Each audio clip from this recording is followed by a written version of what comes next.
এবার যে আসবে তার শুধু উত্থান আছে, পতন নাই। সে হচ্ছে আমাদের তামজিৎ রনি, আমাদের গেস্ট পারফর্মার ঢাকা থেকে।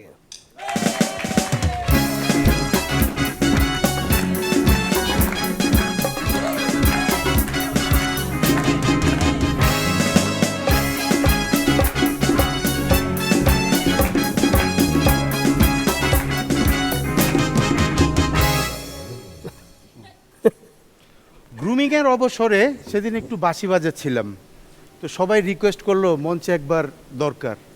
তো খুব ভালো পারি না, যদি অনুমতি দেন। অবশ্যই।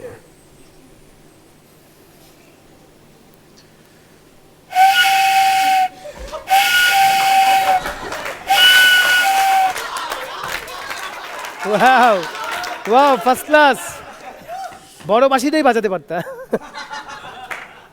13 ফিট লম্বা একটা তাল গাছের 9 ফিটের মাথায় একটা লোক ওঠার পর তার লুঙ্গির কাছা খুলে গেল। এমন অবস্থায় সেই লোকটা দেখতে পাচ্ছে ঠিক 10 ফিট দূরে আরও একটা তাল গাছ, সেইটার 7 ফিট মাথায় একই ভঙ্গিমায় তার দিকে তাকিয়ে আছে এমন একটা লোক। চেনা চেনা লাগছে কিন্তু চেনা যাচ্ছে না।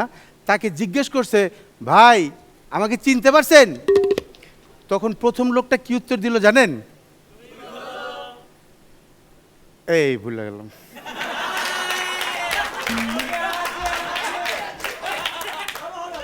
এভাবে কথা বলতে বলতে অনেক গুরুত্বপূর্ণ মোমেন্টে অনেকেই কথা ভুলে যায়।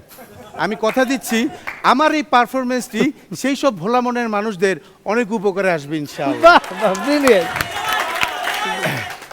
কথাটা আমি আগেই বলে দিলাম, কারণ পরে যদি আমি ভুলে যাই।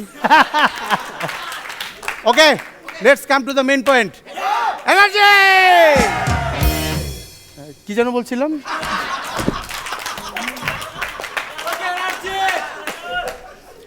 সদ্য যৌবনপ্রাপ্ত এক তরুণী বাসা থেকে বের হলো বয়ফ্রেন্ডের সাথে দেখা করতে। পথেই দুটা কুকুরের সাথে দেখা। মেয়েটাকে দেখে কুকুর দুটো দাঁড়িয়ে গেল। মেয়েটা ভয়ে খুব কৌশলে কুকুর দুটোকে কাটিয়ে একটু আগে বাড়তেই দুটো রংবাজের সাথে দেখা। রংবাজ দুটোও দাঁড়িয়ে গেল। মেয়েটা আবারও খুব ভয়ে কৌশলে তাদেরকে কাটিয়ে আগে বাড়তেই মনে মনে ভাবছে, ঘটনা কি, আমাকে দেখে সবাই দাঁড়ায় কেন? তারপর সে দেখছে রাস্তার ওই পার থেকে এক সদস্য বিশিষ্ট একটা মিছিল তার দিকে আসছে। মিছিলে ছিলেন অনন্ত জলিল। তো সে ভাবছে যে একজন মানুষের দ্বারা কি একটা মিছিল, এটা কি সম্ভব? অবশ্যই উনাকে দ্বারা সবই সম্ভব। ভয়ে মেয়েটা দ্রুত ইউটার্ন নিয়ে আবার বাড়ির দিকে রওনা দিল। রংবাজদের অতিক্রম করলো, কুকুরদের অতিক্রম করলো। এমন মোমেন্টে আমাদের হাসান ভাই বলে, এত লম্বা জোকস হবে না ভাই, এটা বাদ বাদ। আমি তো ভাই আমি এক্ষুনি 5 লাইনটা ছাড়বো ভাই, তুমি যা মন চা তাই ছাড়ো, এই জোকস বাদ, এই জোকস বাদ। এটা কোনো কথা? হ্যাঁ, মেজাজটা খারাপ হয় না? উনি সবসময় এমন করে। আমাদের পারফরমেন্সের সময় বাধা থাকে হচ্ছে 5 মিনিট। 5 মিনিটের 1 সেকেন্ড যদি দেরি হয়, খেচাক কাট। কাটতে কাটতে উনার এখন এমন অবস্থা, 3 মিনিট পারফরমেন্স হলো খেচাক। আমি 100 টাকা বাজি ধরতে পারি আমার এই পারফরমেন্সটাও উনি কাটবে। এবং যদি কাটে এমন মেজাজটা খারাপ হবে না, আমার লাঠিটা করে আমার এই বাসের কসম হাসান ভাই খুব মাইন্ড করব। উনার এই জিনিসটা আমরা কেউ কন্ট্রোল করতে পারি না। তো চিন্তা করলাম হেড অফিসে ফোন দিই। হেড অফিস বুঝলেন তো, ভাবির কাছে ফোন দিলাম। হ্যালো, ভাবি স্পিকিং। হ্যাঁ ভাবি, হ্যাঁ রনি বলছিলাম হাসো থেকে, কেমন আছেন? হ্যাঁ হ্যাঁ হ্যাঁ, ভালো আছি ভালো আছি, তুমি ভালো আছো? জি ভাবি, কি ভাই এসব কি শুরু করছে বলেন তো? পারফরমেন্স কাইটা টাইটা একাকার করে ফেলে, এটা তো কিচ্ছু থাকে না। হ্যাঁ বললো কি তোমাদের সাথে এমন করে? তোমাদের সাথেও এমন করে মানে? ও কি আপনাদের সাথে এমন করে? আরে ও তো বাসায় যতক্ষণ থাকে খালি কাটাকাটি করতে থাকে, এইটা কাটে ওইটা কাটে। আমার 3টা শাড়ি তারে দিলাম যে বসে বসে ভাঁজ করো, কিছুক্ষণ পরে এসে দেখি শাড়ি 3টাতে কাইটা 3000টা শাড়ি বানাইছে। কাটতে কাটতে নিজের লুঙ্গিগুলোরও কাইটা কাইটা রুমাল বানিয়ে ফেলছে। এখন বাড়িতে আমার পেটিকোট পরে বসে থাকে। আমি বললাম ভাবি এটা তো প্রবলেম, ওনাকে ডাক্তার দেখান, কোন দিন আপনাকে কাইটা ফেলে। না না না না আমারে কাটবে না, আসলে হয়েছে কি তোমরা তো একটু জানো না, কারো বইল না, হ্যাঁ, ওই প্রডিউসার হওয়ার আগে উনি তো আগে খাতনা করে তো। ও তো ভাবি, আমি যতটুকু জানি খাতনা তো ভালো ব্যবসা, ওইটা ছাড়লো কেন?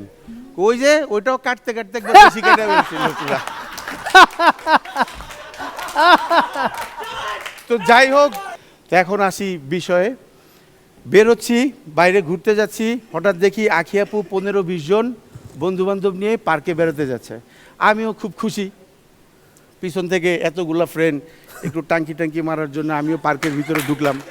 গিয়ে দেখি পার্কের ভিতরে ওনারা সবাই খুব উল্লাস করছে, উপরের দিকে তাকিয়ে। কি ঘটনা কি? সামনে গিয়ে দেখি একটা 13 ফিট লম্বা তাল গাছ, ওইটা 9 ফিটের মাথায় একটা লোক। হাসান ভাই, আপনি এখনো নামেন নাই? আপনি এটার উপরে কি করেন? কারে আসছিলাম একটা তাল গাছ তাল পারতে। তাল পারতে তো আমার কাছে কেন মনে হইতেছে এটা সুপারি গাছ। এইটা বলার পরে চোখটা নামায়া দেখি সামনে আরেকটা জটলা, ওইখানে দেখি আরেকটা 13 ফিট লম্বা গাছ। আপনার কি প্রবলেম মাজার ভাই?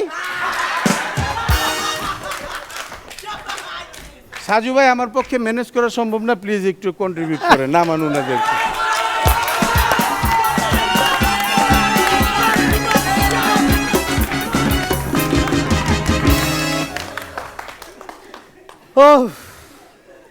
অসাধারণ, great performance, brilliant performance. Thank you Roni.